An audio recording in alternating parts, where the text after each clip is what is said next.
esa lectura de ese mensaje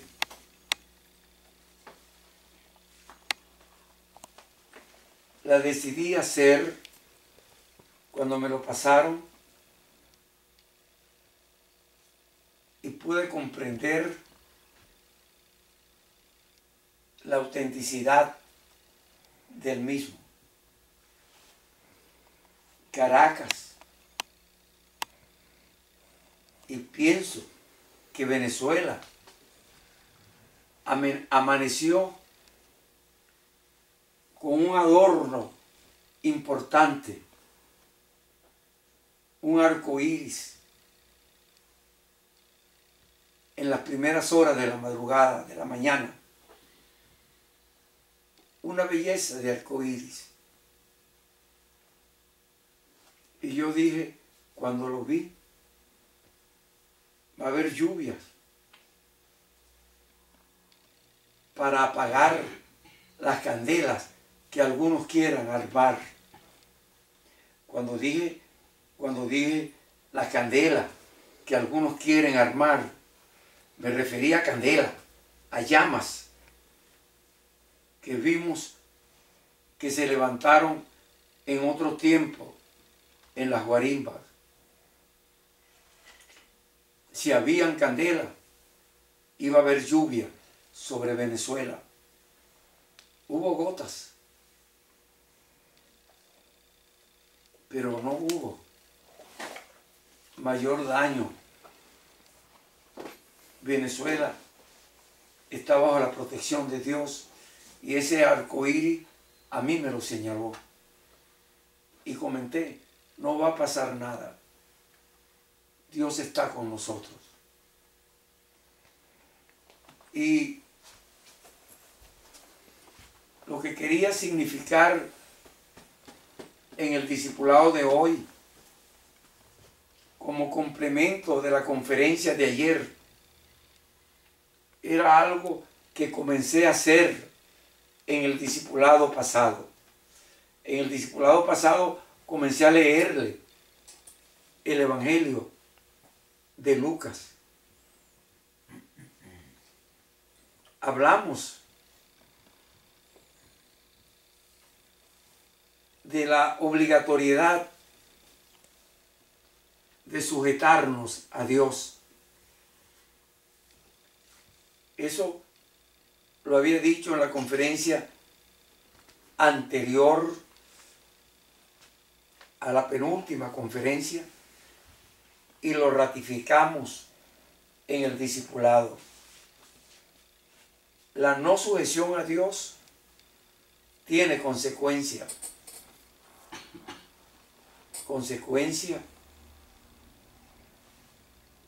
que traspasan generaciones.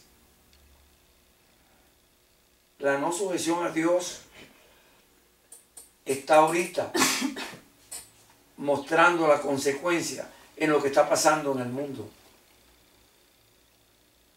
El mundo entero está enfrentándose a Dios. Porque el mundo entero está prefiriendo lo que Dios le dijo a Adán que no buscara: vanagloria del mundo, el poder del dinero, el poder que da el mundo. Y la ciencia ha ido buscando la forma de eclipsar al conocimiento de Dios. La ciencia, antes hacíamos trueques para conseguir nuestra alimentación, para conseguir lo que necesitábamos. ¿Qué sé yo? Cambiábamos una piña por una pera, o una piña por una yuca. Pero se inventó el dinero. Y ese dinero fue progresivamente evolucionando hasta llegar a los dineros poderosos con el que compramos cualquier cosa. El dinero poderoso con el que compramos cualquier cosa. Nos permite comprar carros, joyas, casas pomposas. Qué bueno que podamos tenerlo, pero nunca será bueno vivir para tenerlo. Usted me ha oído decir muchas veces, yo lo he dicho. Creo que lo dije en la última conferencia también. Yo siempre he tenido todo lo que he querido tener. Eso lo he dicho en muchas conferencias. Lo he dicho en muchos grupos. Lo he dicho en discipulado. Yo he querido tener cosas y de golpe me encuentro que las tengo. Y hay anécdotas de eso. Pero no vivo para eso. Lo he dicho muchas veces. Desde que me hice médico para sanar personas. Y cuando entré en lo que era mi meta en medicina, en el psiquiátrico, y vi que ahí no se curaba nadie, pensé en salirme de la escuela de medicina para estudiar ingeniería, que era mi fuente en el bachillerato. Física, química y matemática. Pero cuando entré, eso lo he dicho en muchísimas conferencias, también en la última, al psiquiátrico, donde estaban los enfermos de la mente, y yo vi con desencanto y desesperación, porque fue desesperación lo que tuve, que no se curaba nadie. Y vi en la historia de la psiquiatría que nunca se había curado nadie. Y vi en la historia de la psiquiatría que a los pobres pacientes enfermos, para que no invadieran a los sanos, le hacían lobectomía. Lo dejaban como vegetales. Le quitaban medio cerebro. Vi en la historia de la psiquiatría que lo encadenaban a un cuartucho en el patio de una casa para que no invadiera a los que venían por la sala. Con desesperación veía que lo inmovilizaban con inyecciones de productos químicos muy dolorosos que formaban acceso a nivel muscular para que no se pudieran mover. Era desesperante esa historia. Vi como en las mayores modernidades le ponían shock eléctrico en el cerebro que iban blanqueando sus experiencias de vida. Qué tristeza. Yo dije, yo no estudio esto. Aquí no se cura nadie. Y en lugar de curar, veía yo, en mi inocencia, estaba en 5º año de medicina, que en lugar de curar, lo que hacían era agredir. Mi primera clase fue una agresión a pacientes psiquiátricos. Había un señor llamado Simplicio,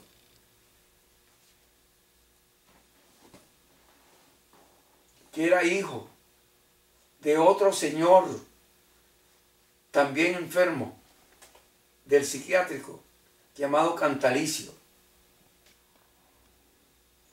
Cantalicio tenía más de 25 años enfermo de la mente. Y Simplicio ya iba por más de 10.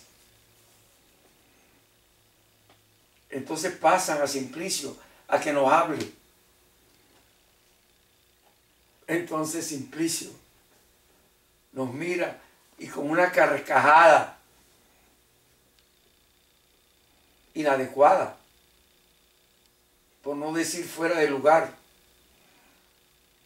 Una carcajada enferma que mostraba su falta de realidad, por no decir locura.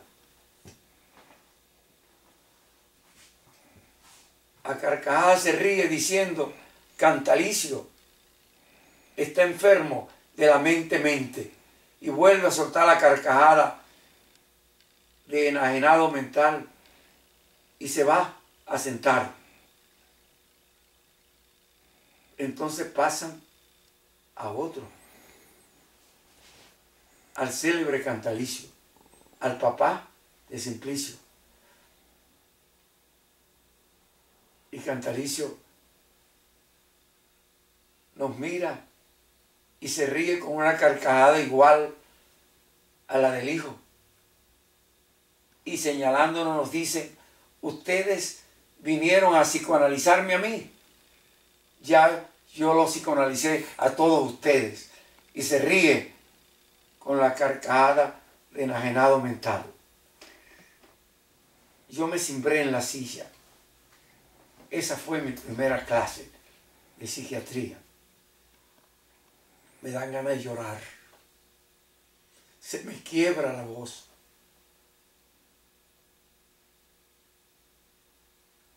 Y después cuando me pasan a ver a los enfermos en su sitio de hábitat, donde habitaban, en el corral donde estaban. Bueno, no era un corral. Era como la parte trasera de la casa, encementada, sí, y cercada con muros, sí. Y de esos muros de cerca colgaba un semitecho de más o menos 2 metros, 1,5 metros de ancho, a todo el patio. Y estaban los pacientes, pobrecitos, sentados en el suelo comiendo, algunos desnudos, otros con el plato al lado del excremento. Y había uno que tenía su miembro viril sobre el plato donde estaba la comida. Eso terminó de estremecerme a mí, que yo lo he dicho muchas veces, me caractericé desde que estaba en 1º y 2º grado de la escuela en defender a los que estaban maltratando. Y por defender a los que estaban maltratando tenía que pelear en los recreos. Por eso tuve que salir de la escuela en 3er grado, porque era muy desarrollado para mi edad. Mis compañeros de mi edad eran más débiles. Decía yo en estos días, era como un destino. A eso viniste. Quería estudiar cosas de la mente. ¿Por qué lo quería estudiar? No sé. Quería aprender y defender a otros. ¿Por qué quería aprender cosas de la mente? No sé. Pero leí muchos libros distintos que no tienen nada que ver con psiquiatría. No tienen nada que ver con psicología. Pero era lo que parecía psicología. Y aprendí de esos libros. Y pensé que era parte de lo que yo tenía que estudiar. Leí muchísimos libros de esos que invitaban a la metafísica. Muchísimos. Leí el mejor de ellos, que me lo regalaron, dando talleres en países del norte me regalaron ese libro que venía en 3 tomos, pero en un idioma que yo no conozco y que nunca tuve interés en aprenderlo. Yo nunca he tenido interés en aprender lo científico, pero aprendí mucho en la práctica. Fui muy pragmático. Claro que también soy científico, porque soy médico cirujano. Yo lo he dicho muchas veces, claro que también que soy científico, porque tengo posgrados distintos en medicina y tengo posgrados en diferentes escuelas psicológicas. Claro que soy científico, tengo un doctorado dado por una universidad del norte. Tengo un posgrado con título, ahí está enseñándose el título del posgrado dado por una universidad del norte. Soy científico, pero no me precio de eso. No me interesa hacerlo. Me interesa servir. La ciencia me enseñó una psiquiatría que no me interesa.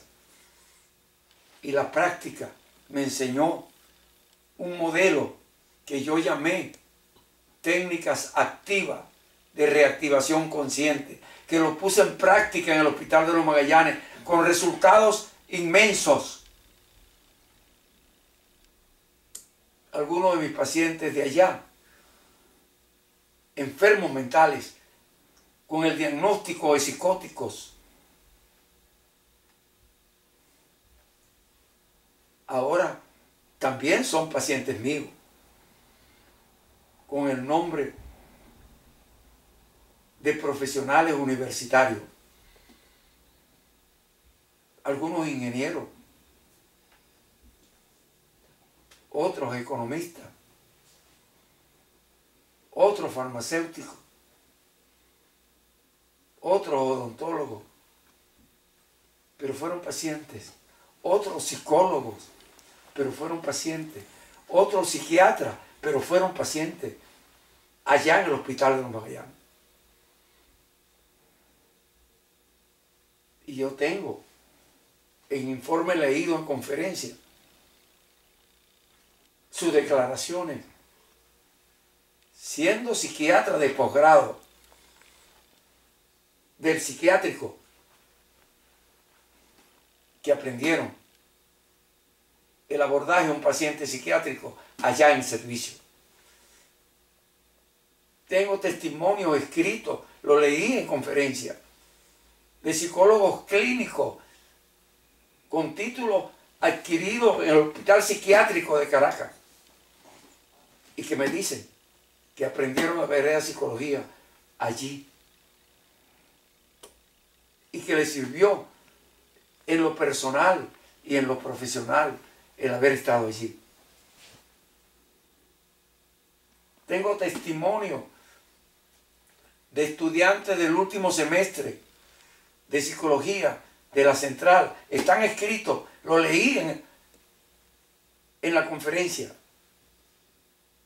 que me dicen que aprendieron lo que era la psicología allá cuando entraron al servicio en el último semestre del estudio de psicología. Estoy hablando de psicólogos de la Central de Venezuela. Ese testimonio avala lo que yo llamé técnicas activas de reactivación consciente, porque es meterme allí en la mente del individuo y poder decirle: ¿por qué te ha pasado esto? Hoy me pasó con una persona que vi hoy, que está entre ustedes. Y puedo decirle a ustedes que ella pudo haber visto, y yo le dije: te estoy diciendo lo que pasó contigo, sin que tú me lo hayas dicho. Esa persona está aquí. Si está de acuerdo con lo que acabo de decir, que levante la mano. ¿Están viendo la mano? Sí. ¿Ah? Sí. Díganlo fuerte para que se oiga en la cámara. Sí. Aprendió ella hoy en una consulta qué está pasando y por qué está pasando. Si está de acuerdo con lo que estoy diciendo, que levante la mano. ¿Están viendo la mano levantada? Sí. Sí. También le dije que era prohibido hablar con nadie lo de su terapia, lo que había oído en su terapia, que no podía comunicarlo a nadie. Aun cuando yo tengo un escrito que dice que toda consulta va a ser grabada por causas terapéuticas. No puede hablarlo a nadie, le dije, por una razón sencilla. Y es necesario que ustedes lo sepan. Porque cuando yo hablo con alguien de mi terapia, ese alguien me puede dar una opinión distinta a la que debo oír. Me puede dar una enseñanza distinta a la que me conviene oír. Me puede hacer, aún siendo psiquiatra, una interpretación distinta a la que me conviene. Aprendí en psicoanálisis que la mejor interpretación no es la más correcta, literalmente. La mejor interpretación es la más operante en la vida de la persona. Operante quiere decir que produce cambio. Y yo le pregunto a esa persona que está aquí, que vino por primera vez hoy, ¿sentiste en ti que había un cambio y un propósito distinto? ¿Lo sentiste? Si fue así, levanta la mano. ¿Están viendo la mano levantada? Sí. Sí. Ese es el resultado de lo que yo llamé técnicas activas de reactivación consciente. Pero esa falta de sujeción ha llevado al mundo. La falta de sujeción a la palabra de Dios ha llevado al mundo a lo que hay ahorita. La mayor cantidad de iglesias, yo lo dije en la conferencia pasada y lo he dicho en otra conferencia, del norte de Europa, están preparadas para conseguir dinero, ventas de cosas. Han cambiado la palabra de Dios por el consumo, para el dinero. Y como resultado de eso, estadísticamente está establecido, más del 51% de los habitantes del norte de Europa no conocen a Dios o no creen en Dios. El 25% son creyentes católicos, pero no practican lo que Cristo vino a enseñar. El 19%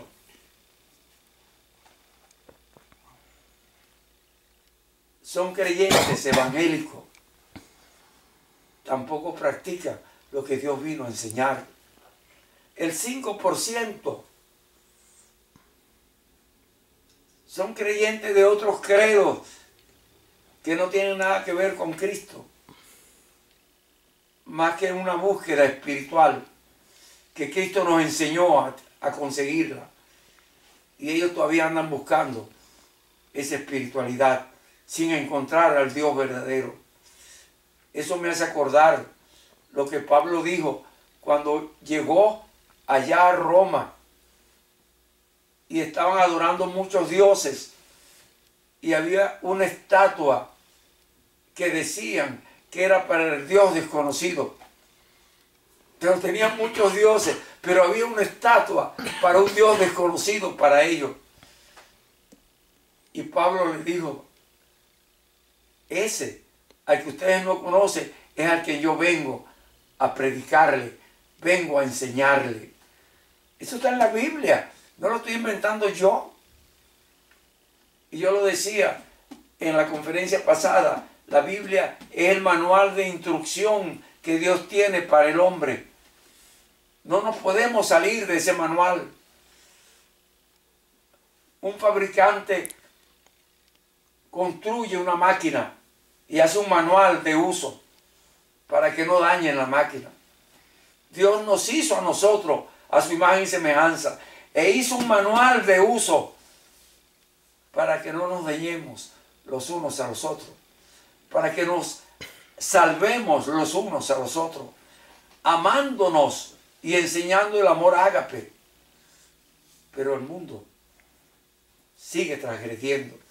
Estoy leyendo el Evangelio de Lucas y veo una transgresión en el momento de que el mundo se está preparando para recibir a Cristo. En el momento que van a ser el preparador de la llegada de Cristo,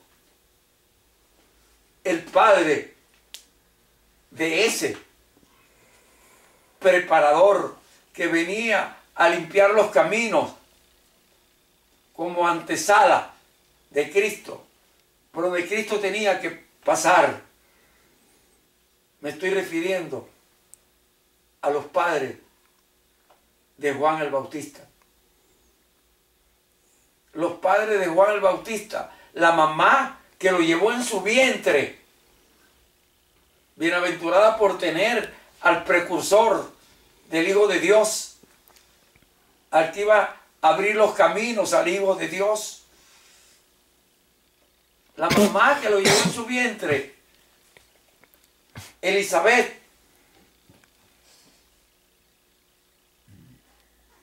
era descendiente de Aarón. Aarón, el hermano de Moisés. La mamá de Juan el Bautista era de la descendencia de Aarón.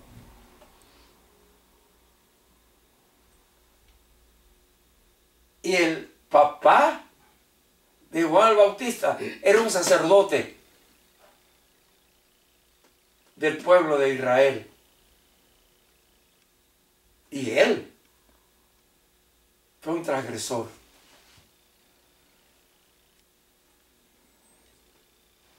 Y como consecuencia, Dios fue benévolo.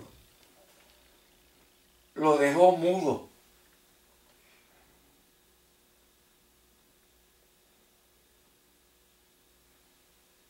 Por su falta de fe. Señores, le estoy hablando nada más ni nada menos que del papá de Juan el Bautista. Aquí lo dice. Lo leí en el Evangelio, en el discipulado pasado. Comenzando el Evangelio de Lucas, donde a partir del versículo 5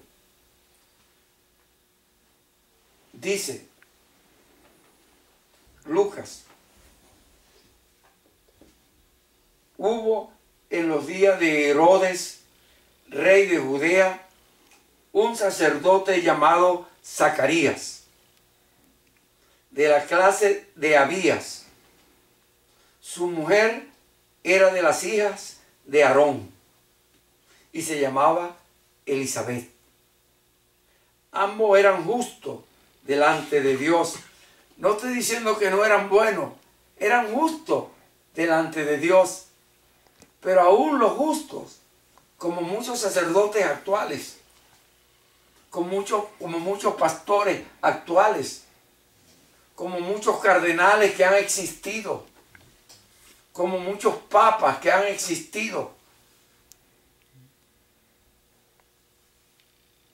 transgredieron la dirección de Dios por no creer en la palabra de Dios. Y no cree en la palabra de Dios el que no cumple la dirección de Dios fundamental. Cristo nos enseñó eso diciendo: yo no he venido para ser servido. Y yo lo he parafraseado diciendo: yo no he venido para que me amen. Yo vine para servir. Y yo parafraseo diciendo: yo vine para amarlos. Eso nos lo enseñó Cristo.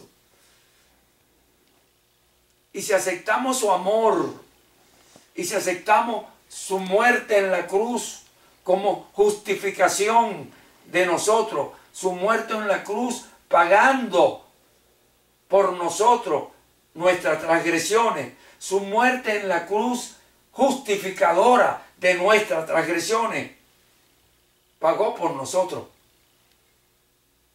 Por eso, si creemos por fe en ese pago y en su persona, que es el Hijo de Dios venido en carne, que es la segunda persona de la Trinidad Divina, si creemos eso y lo aceptamos a Él, Dios nos da, lo he dicho muchas veces, Dios nos da potestad de ser hecho hijo de Dios. Y cuando Dios nos da potestad de ser hecho hijo de Dios, en ese instante preciso, el Espíritu Santo de la promesa hace templo en nosotros. El Espíritu Santo de Dios, la tercera persona de la Trinidad Divina, hace templo en nuestro espíritu para guiarnos, para llevarnos, para enseñarnos, para redarguirnos, para mostrarnos lo que no hacemos bien y para mostrarnos lo que debemos hacer y para mostrarnos su presencia entre nosotros. Ese mensaje que llegó a mis manos momentos antes de dar el grupo discipulado es un mensaje que yo siento para mí dado por el Espíritu Santo. Nunca ha flaqueado mi fe. Nunca ha flaqueado mi fe. Desde que supe qué era lo que tenía que hacer.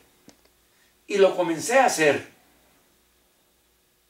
desde que entré en el 5º año de medicina a la Maternidad Concepción Palacio a hacer mi primera pasantía de obstetricia. Cuando entré allí y vi el nacimiento del primer niño y sentí la alegría que sentí lo que tenía que hacer, decidí no abandonar la carrera de medicina. En 5º año de medicina decidí hacerme obstetra. Es como que si ese niño me hubiera dicho, epa, epa, ¿para dónde vas? Era lo que yo siempre decía en tiempos antiguos.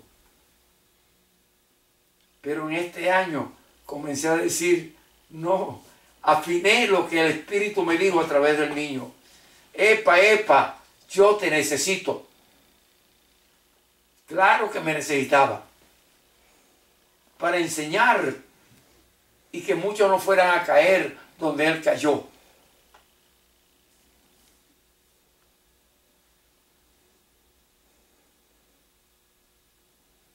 Muchos no fueran a caer donde él cayó.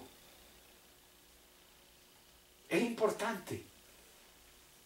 Y lo comencé a actuar siendo obstetra, no siendo psiquiatra, enseñando a la mamá cómo tenían que cuidar a sus hijos, qué tenían que hacer al alimentarlos, a amamantarlos, y enseñaba a darle amor. No sabía que había una dirección espiritual en eso. Creí que era una dirección médica. No, no era médica, era una dirección espiritual. Pero ya siendo jefe de servicio de obstetricia, la máxima jerarquía que un médico especialista puede adquirir en su especialidad, renuncié a la jefatura. Renuncié a la jefatura de obstetricia para venir a aprender el abecedario de la nueva psiquiatría que estaban enseñando en Venezuela.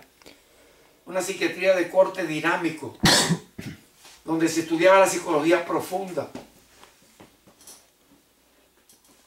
Y vine a estudiar lo que siempre quise saber.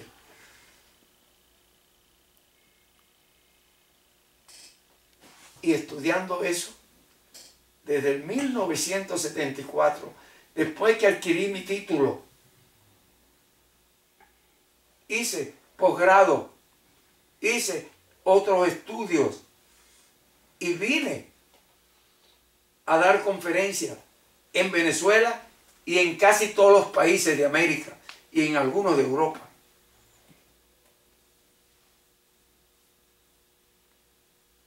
En Venezuela y en casi todos los países de América y en algunos de Europa.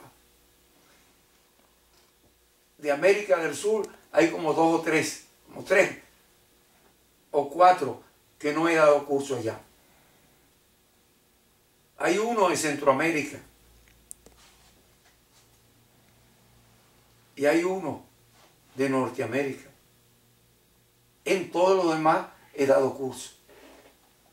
Y aquí en Venezuela, en mi país,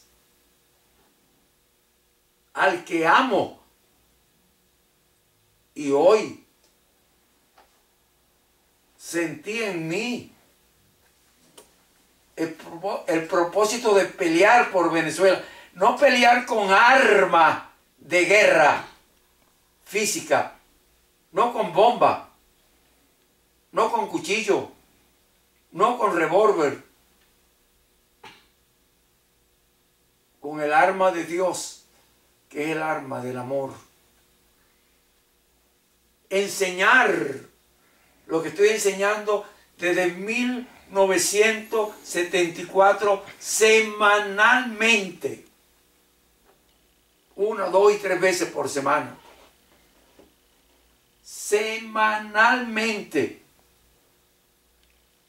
y mensualmente, dando talleres de 16 horas de fin de semana, 1 y 2 veces por mes, mensualmente, desde el 1975-76. Y el último fueron hace 3 o 4 años. Ahí lo di en el local de la iglesia de Alcance Victoria. Enseñando el modelo de Dios, enseñando a cambiar las emociones que el mundo nos encierra por las emociones que Dios nos enseña en su palabra. Hoy, una vez más lo puse en práctica. Me encuentro con la sorpresa que la persona a quien iba a ver, yo no la había visto nunca, pero ya ella me había visto hace muchos años, desde niña. Su papá la llevaba a las conferencias, a ella y a su hermano.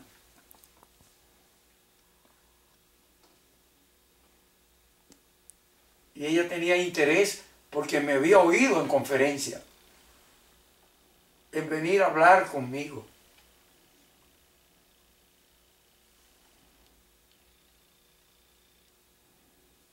Pero en esa conversación ella pudo entender cosas que ya había comenzado a entender en las conferencias.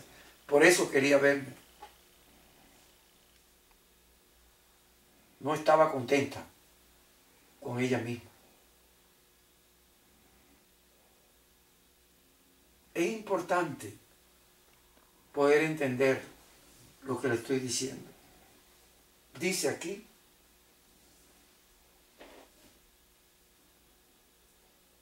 ambos eran justos delante de Dios y andaban irreprensibles en todos los mandamientos y ordenanzas del Señor. Eran realmente lo que parecían en el pueblo. Era una pareja de sacerdotes. Dice aquí,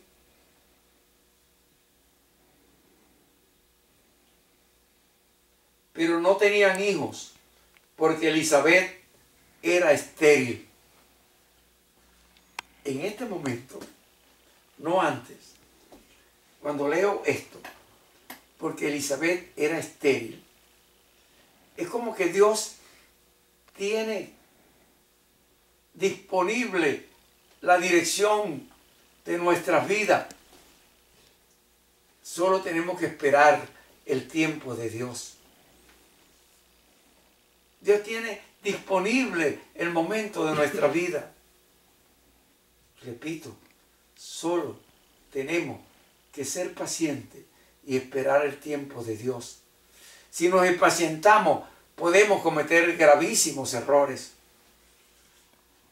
destructores errores, destructores de otros. Yo lo dije hace muchos años, cuando no tenía todavía el conocimiento de mí mismo. Por allá, en el 2000 y tanto, teniendo yo el programa de radio que mucha gente oía. Era el primer programa, el programa de mayor sintonía en emisoras AM de Caracas. La paciente que hoy vi y que le hablé antes, me dijo que yo oía el programa, porque su papá lo oía todo el tiempo y lo ponía que lo oyera. Su papá lo grababa todo el tiempo y hacía que ellos lo escucharan. Ese programa era el programa de mayor sintonía en emisoras AM de Caracas. Y de golpe llegó al aló presidente y le quitó el primer lugar. Porque era muy bueno. Yo todavía lo oigo y aprendo de él. Era muy bueno. Y en aquel tiempo hubo un hecho fatídico en Venezuela. Fatídico.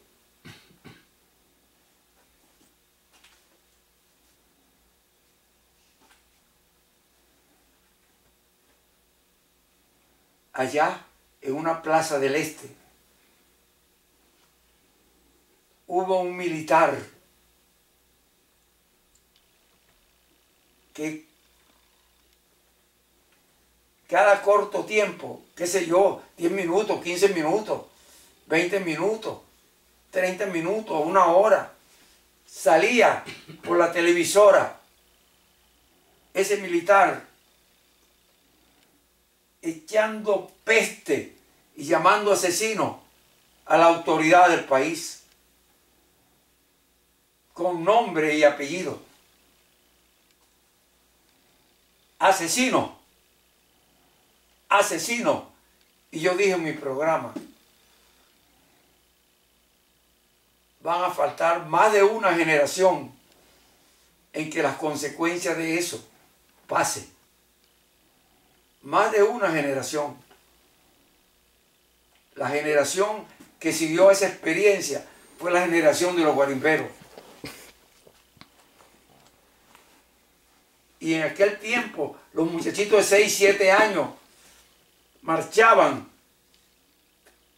reclamando que tenían derecho en contra de los padres de ellos. Algunos de ellos amenazaban a su mamá con llevarlo a la lona. Eso está en algunos de los programas. Y algunas de las direcciones que yo le di es llévalos tú a la lona y déjalo allá, para que él vea que tú lo vas a dejar con ellos, para que tú veas la respuesta de él. Un niño lo que más ama es a sus padres. Pero le estaban enseñando a enfrentarse a los padres. Dios lo dice en su palabra. Toda autoridad, y los padres es la autoridad de un niño. Toda autoridad es puesta por Dios. Y el que se pone a la autoridad puesta por Dios, a Dios se opone. Y el que se opone a Dios, señores, no tiene entrada al reino de Dios. Que se arrepienta antes de que sea tarde. Y la malignidad de esas personas en aquel tiempo enfrentaron contra la autoridad del país. Y yo lo dije. Faltará más de una generación. Va a haber consecuencias. Las vimos en la guarimba. Dios sabe todo. Yo lo decía en la conferencia. Tiene que haber una ley que sea teocrática, que sea Cristo allí.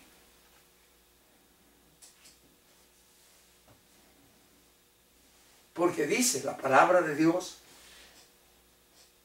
que la espada está puesta en manos de la autoridad para hacer cumplir la ley. Eso lo dice la palabra de Dios. Tiene que haber una ley escrita, sancionada, que no puedan echar para atrás, que sea una ley que sea la escrita en nuestro tiempo por la palabra de Dios. Que sepan los ladrones que van a tener consecuencias. Que sepan, bachaqueros como lo llaman, a los ladrones. ¿Es bachaquero? Sí. Que sepan que van a tener consecuencias. Y los ladrones de guante blanco también que sepan que van a tener consecuencias. Podrán tener dinero y oro en este tiempo. Podrán tener millones en el banco. Podrán tener casas lujosas, mansiones lujosas en este mundo. Pero yo no conozco a ningún muerto que se haya llevado a una mansión en la urna. Ni conozco ninguna mortaja donde se puedan meter toda la fortuna que alguien tiene en el banco. No puede llevársela. La Biblia lo dice, llamando necio a uno que almacenó fortuna y estaba planificando cómo iba a disfrutar de su fortuna. Y el Espíritu le dijo, necio, esta noche vienen a pedirte tu alma. Esta noche el Espíritu viene a pedirte tu alma. Y lo que has almacenado, ¿para quién será? Señores, el amor es la base del perdón. La misericordia es la base del perdón. La benignidad es la base del perdón. Tú no me puedes hacer nada a mí que yo no pueda perdonarte. No me puedes hacer nada que yo no pueda perdonarte. Tú me puedes tratar de destruir públicamente. Tú me puedes tratar de destruir socialmente. Yo no te voy a agredir por eso. Por amor a ágape.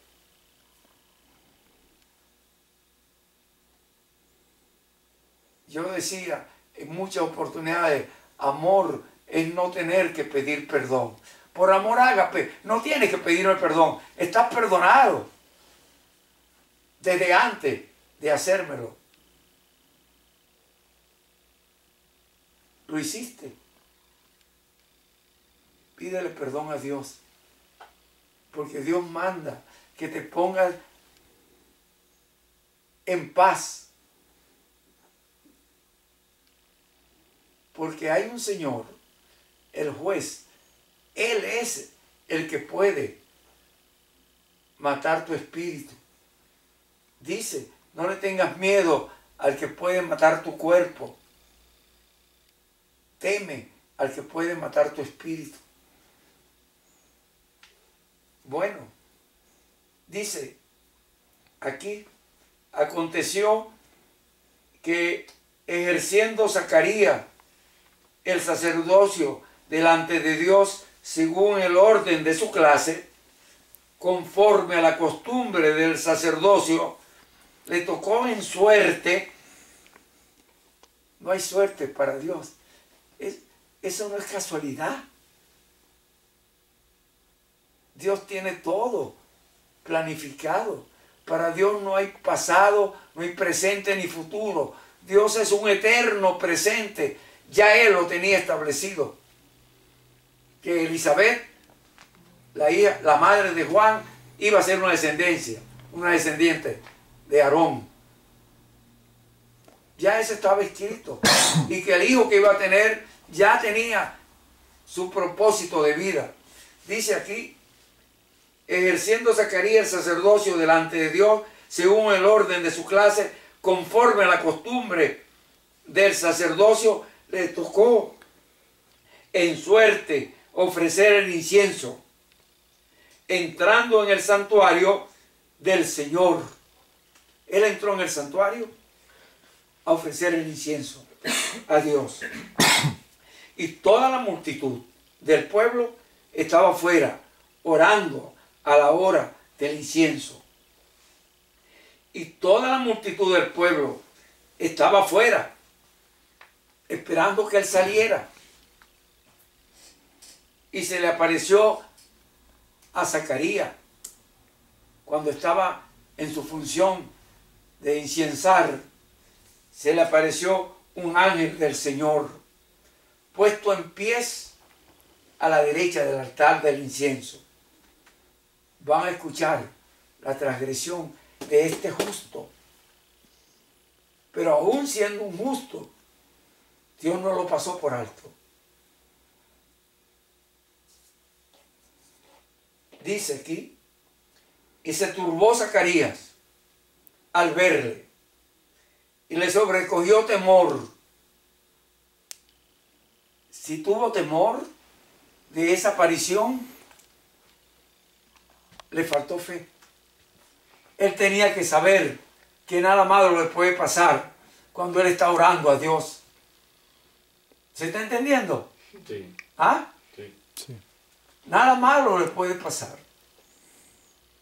Él estaba incenciando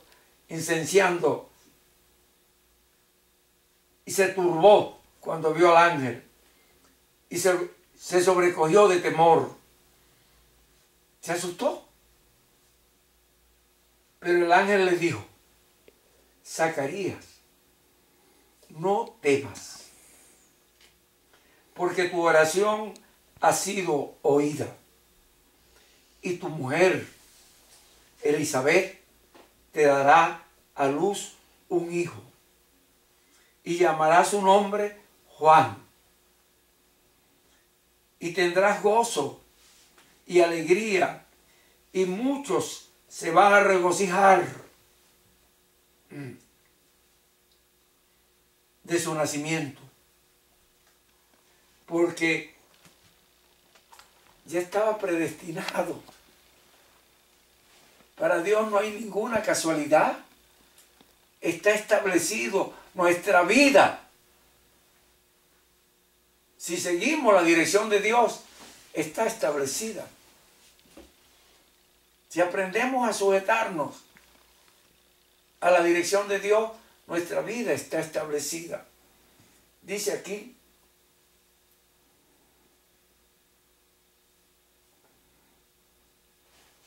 y tendrá gozo y alegría, y muchos se regocijarán de su nombre, de su nacimiento, porque será grande delante de Dios. No beberá vino ni sidra, y será lleno del Espíritu Santo, aún desde el vientre de su madre. El ángel le está diciendo a Zacarías lo que iba a pasar a los 6 meses de embarazo de Elizabeth. Cuando María va con Jesús en su vientre, Juan estaba en el vientre de Elizabeth, su mamá, y se estremeció cuando oyó la voz de María. Eso está escrito en la Biblia. Y dice aquí, y será lleno del Espíritu Santo aún desde el vientre de su madre. Lo visitó nada más ni nada menos, estando en el vientre de su madre, que nuestro Señor Jesucristo, Dios y hombre verdadero. ¿Se está entendiendo? Sí. ¿Ah? Sí. Sí. Y hará que muchos de los hijos de Israel se conviertan al Señor Dios de ellos. Él vino a predicar para que se arrepintieran, porque los que estaban en el pueblo de Israel eran fariseos, leguleyistas, pero el amor de Dios no estaba en el corazón de ellos. E irán, dice aquí, y hará que muchos de los hijos de Israel se conviertan al Señor Dios de ellos, e irá delante de él con el espíritu y el poder de Elías. Irá delante de Dios. Va a abrir los caminos a Dios, a nuestro Señor Jesucristo, y lo hará con el poder de Elías. Elías, el profeta que Dios arrebató en un carro de fuego y lo llevó a su reino. No vio muerte, Elías. No vio muerte física, fue arrebatado. Y por eso muchos decían que Elías volvería a venir. Y por eso Cristo le dijo a sus discípulos, cuando le dijeron que cuando vendría Elías, Elías ya vino, y no lo reconocieron y lo mataron. Y si quieren oírme, habló que Juan el Bautista era Elías. ¿Entienden eso? Dice aquí,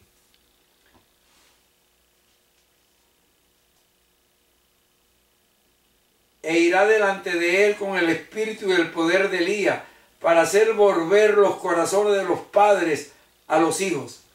Señores, ese es el gran secreto que yo he querido venir enseñando. Y que antes no sabía que lo estaba enseñando. Cuando era obstetra y enseñaba a las madres a cuidar y a querer a sus hijos, no sabía que estaba enseñando eso. Enseñando a volver el corazón de la madre a su hijo. Amar a su hijo con amor auténtico, ágape. Cuando eso no pasa, así lo hemos visto en las conferencias muchas veces. Lo hemos visto en los grupos de terapia muchísimas veces. Lo hemos visto en las consultas individuales.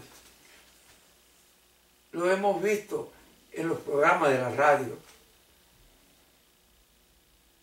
¿Cómo? El desamor de una madre por una hija la está llevando a cualquier maldad del mundo.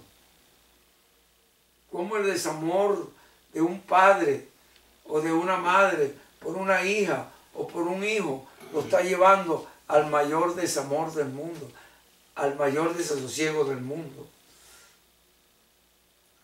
Me están haciendo señas y debo terminar. Pero tengo que decir esto. Y él irá delante de él con el espíritu y el poder de Elías para hacer volver los corazones de los padres a los hijos y de los rebeldes a la prudencia de los justos. Los rebeldes, guarimperos, ladrones, son rebeldes. ¿Por qué son rebeldes?